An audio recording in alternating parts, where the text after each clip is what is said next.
लेकिन लोग डर नहीं रहे। मैंने लोगों की आंखों में अज़म देखा।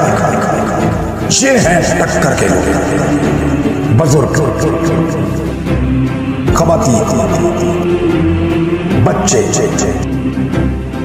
ये पाकिस्तान की मिडिल क्लास जो पाकिस्तान को चलाती है, जिनकी वजह से पाकिस्तान का पहिया घूमता है। वो इमरान खान की गाड़ी के पहिए के साथ साथ घूमते हुए पहुंच रहे हैं इस्लामाबाद की तरफ।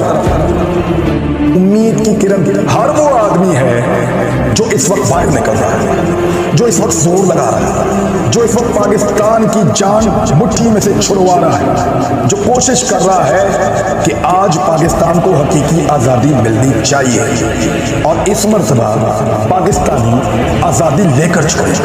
मैं उनकी आंखों में देख रहा हूँ, मैं बच्चों को देख रहा हूँ, बुजुर्गों को देख रहा हूँ, उनका आज़म देख रहा हूँ चट्टान की तरह। वो टक्कर देने आए हैं,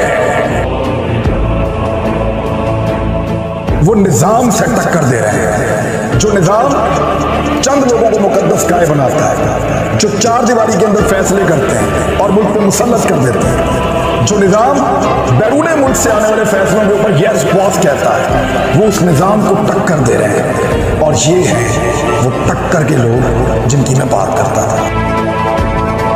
ना इनकी गोली से हम डरते हैं, ना इनकी लाठी